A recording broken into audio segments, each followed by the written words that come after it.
I've told many people this story. It's one of the strangest things that's ever happened to me. It quickly became like a topic of conversation. I think a lot of people thought we were joking. You couldn't make this up. You couldn't write a movie and have this happen. Yeah, it was a little strange. I'd never had any contact with any human remains before. So for a moment, I was just kind of like, whoa.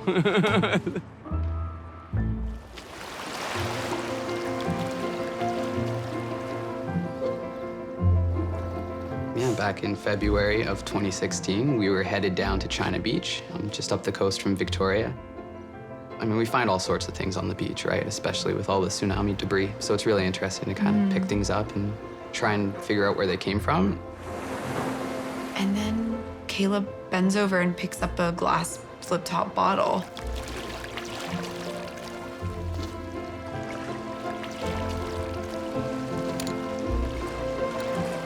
The note said, "Biker Bob, if you find me, turn me loose."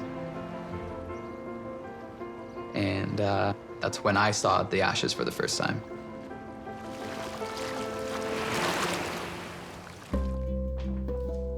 Who's gonna go first? You can go first. Okay.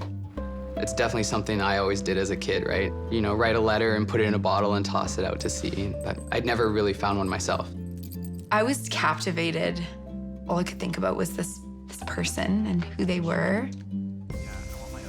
There were some coincidences that have come up since we found the bottle. One of them was that we were at the pub in Cedar when we found a coaster, a paper coaster. Do you remember what it said? I think it may have just said Biker Bob. My jaw hit the floor. Those coincidences played into why we never thought of Bob as a stranger. Where we found him, down on the beach, is very much home to us. And then to see this note in the pub where my parents would go for date night just gave the whole thing a sense of familiarity. It's magical to find these little parts of his trail that he's left behind. And I really do think that we'll come across something else. Then we just kind of started to plan about, well, what should we do? What should we do with this bottle? Rather than just toss it back in the ocean there and let the waves crash it right back to shore, we figured we would take it up island and go out to Tofino, where we knew the currents could really sweep it out to sea. On the back of the note, there was a little message from someone who had already found him. And they took him out for a beer, so we wanted to carry on the tradition. Got him a good pint of... Yeah. They didn't check his ID or anything. I didn't know by grabbing that bottle if I was doing the right thing or not. Well, the note said, "If found, turn me loose." I had one friend say, "Maybe you should have turned him upside down and poured him out." And I'm like, no. The other was like, "Oh man, you probably should have left it." So I was kind of juggling, you know, their opinions at the same time. Just like, oh geez, guys, thanks. I was gonna set him free, but I knew the times at the tide to not do it in that spot. And just so happened the next day I was going down to a biker bar. Obviously this guy's still on an adventure. I'm gonna take him for a beer and then keep him going. The bartender came and took a look. He's like, "Man, that's sweet. What are you gonna do?" I'm like, "Well, I'm gonna go out to Clover Point tomorrow. When I toss that bottle out there, he'll go down the Juan de Fuca." And that's what we did. Two friends of mine were getting back in the car. I turned on the radio and boom, the end of Loverboy goes, "Turn me loose." And we just started screaming like, "What the fuck?" You know? And at that point, I knew like what I did was the right thing. So you hadn't heard of him before you found Biker Bob on the beach? Oh, no, that's right. I found him yesterday, and I heard the story on the radio just a few moments ago, and I thought I'd call you guys. Finding a message in a bottle is kind of like, you know, every kid's dream. So I was really stoked. Found some beach treasure. And then I realized, yes, that right away there's somebody's ashes in there as I opened it up and tried to pour out the message. And there was a bit of human remains come along with the message. Oh, more than message in a bottle.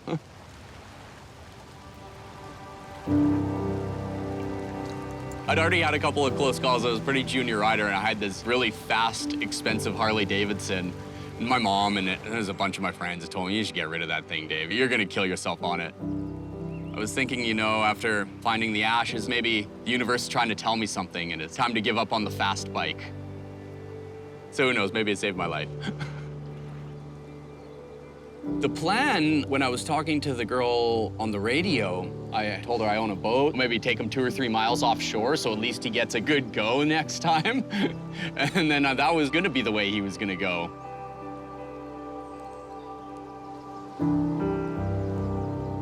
Does that say Bob?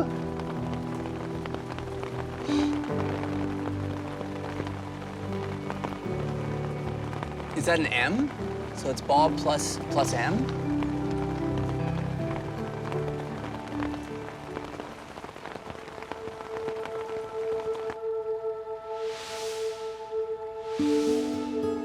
You don't plan on loving someone.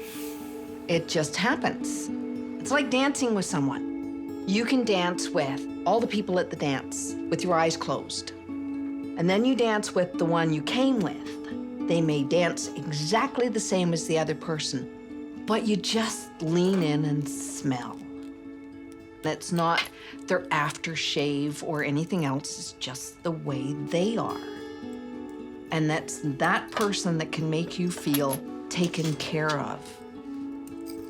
You choose your partner, and when you do, you know you got the right one because you can stand there with your eyes closed and know that's the person you want. I always said Bob was the man I wanted to be with if the world ended. If you had to go in the bush and survive, I'd survive with him. He knew which direction he was looking at. He knew what he could touch, what he could eat. He was 6'1", and he just had a presence, and I felt safe with him.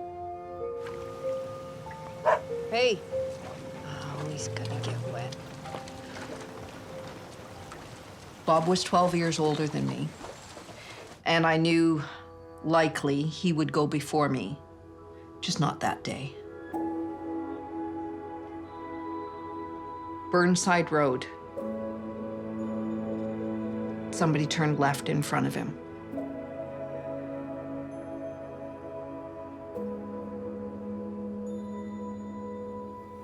Bob did not want to be buried, so I did the next best thing, and I turned him loose here where we always hiked. I put, Biker Bob, if you find me, turn me loose, and then a heart with a BB in it, because he was Biker Bob and I was Betty Boobs. I threw the bottle in right there, and because it was going in the water, Tika went and got it, brought it back 3 times. I finally had to tie him up to get him to leave it alone, and I threw it again and we walked home. It was a very interesting life. I only got 10 years, but it was a good 10 years. I mean, he was not perfect by any means. He was a crusty old man, but he was mine. I didn't think anybody would find him. Returning to Nanaimo's remote Jack Point, Justin Bevis's face lights up, remembering when the tip of a bottle beckoned him from this rocky outcropping. Yeah, like, what's his story? Yeah, totally. I thought about it. I would just like his friends or family to know that he is still on his journey. I always felt like there was something unfinished. I'd like to know more about his personal life, to know what he left. I would love to see photos of him. Getting to meet the rest of the people that found him, I think will really just kind of tie this whole thing together. They should know him. They should know the part they played in his journey.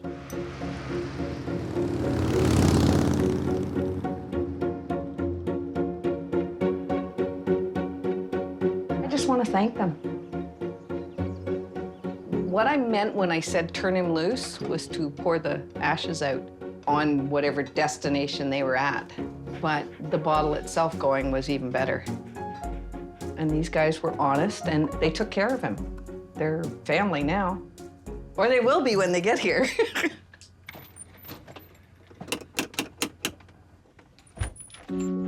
Ha! I know you. Hey. You're the one that found my old man.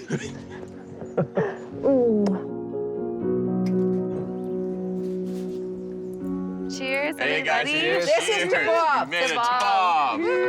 Cheers, everyone. Cheers. Awesome. How'd you meet Bob? In his kitchen. I was internet dating. With the times, buddy. 18 years ago, it wasn't really good. Because I said, you know, I just want a man that wears boots and leather and, you know, Man. a man. So I went to my girlfriend's the next day. I got the man for you. There's boots at his front door. And he has his hair in a ponytail. And he had a leather vest on. So she phoned him and he comes to the door. And we sat at the kitchen table for 4 hours. Finally, my girlfriend says, you know, we have to leave. This poor man has stuff to do. He says, no, it's okay. It's okay. We're fine. Yeah, so I made a deal with him. He would look at my Jimmy, and I would reline his leather vest. We were together 9.5 years. And we're all here today. Yeah, because of Bob. Yeah. To Bob. He's been gone 5 years, and he's still getting mileage out of it. I mean, come on. That's incredible. You couldn't get any better than that. You really couldn't. Yeah. That's Bob. Yeah, Oh, that's, wow. that's Oh his my canoe gosh. club. Wow. You can tell he's a big man.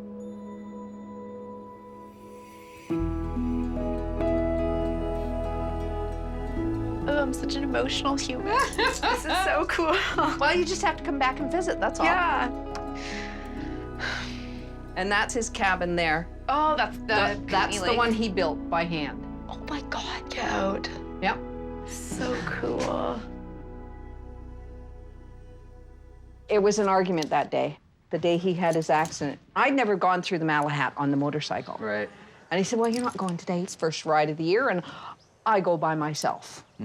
So I stayed home, and he never came home. And that dog has sat on that hill. Every time that Harley goes by, he thinks it's Bob coming home. And he runs to the gate looking for Bob. And he never came home.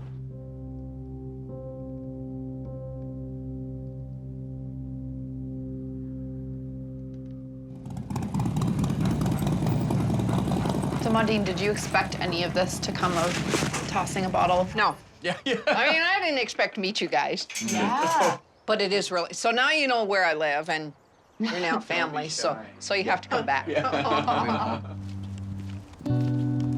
who are you? I'm Andrew. And another friend of Bob's. And you must be Maudine. Yeah. Coming in for a real thing here. Oh, yeah. So you found him too? Well, kind of. Were you? I was passed a torch, so to speak. So after I found Bob, I thought, how can we best get him off and traveling? My good friend Andrew here, who had just recently purchased a brand new Harley-Davidson motorcycle and was going to be taking it across the continental United States. Oh my God. I figured what a better way to get him on the road than pass him off to Andrew and let Andrew take him on a bit of a road trip. Where did you take him? Just to New Brunswick. A little Holy trip. shit. A little trip. My intention was to get him all the way to Newfoundland, like the very Yeah. furthest point, but weather stopped me at my uncle's house. He went across Canada 3 times on his Harley. Nice. He did it another time. Fabulous. Yeah. It was really fun, and Bob was sitting on the handlebars the whole time. So yeah, I heard about this thing and figured I better. Yes, you better tell us what you took, where you took my old man. Where is he now? Where did you leave him? Well, I got back from the road trip. I didn't make it to Newfoundland, so I couldn't cast him off into the Atlantic Ocean, which was my plan. So I held on to him and took him on a couple other road trips. I took him to Kelowna like a month ago. Took Where him is he now? fishing. Where? You've been hanging out with Bob that long. Might as well grab him here. Oh shit, you brought a gun. Whoa. Bet she didn't think you'd see this again. What do you... No way. Can't get rid of him.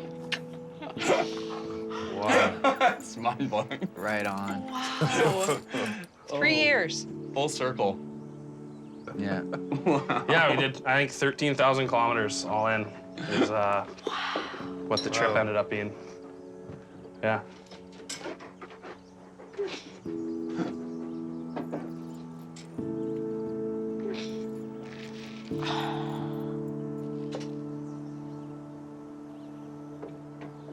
Oh, he's well worn. Yeah, he's he's been on the road. That's for sure. Cheers, Bob. Thanks for the road trip, buddy. Oh my God. Oh, baby. Yeah, cheers, everybody. Cheers.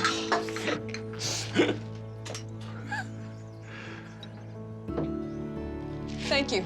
You're welcome. Yeah. I was gonna try to get out on a tuna boat, and then he could actually get out into the currents that would take him up north. He wanted to go to Haida Gwaii. Yeah. That's where he went hunting. I think this means he actually wants to be here. Maybe that's why he threw that weather in my face in New Brunswick, because he's like, no, buddy. Wrong coast. The Atlantic sucks. Doesn't want to go to France. Must have. Pacific boy. He only went where he wanted to go. Nobody made him do anything he didn't want to do. That was far out. Shit. Good on you, Bob. Good on you, Bob.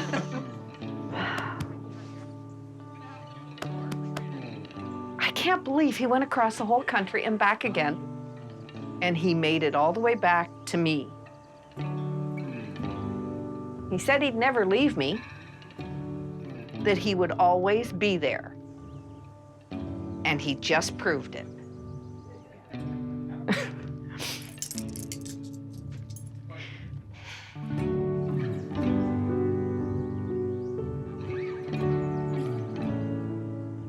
That's as good as it gets. There he is. That's what he looked like when I first met him. Everybody leaves a story. It really doesn't just end when you die. You can continue to impact others. No matter like how small your actions, they can have this rippling effect in ways that you can't possibly predict.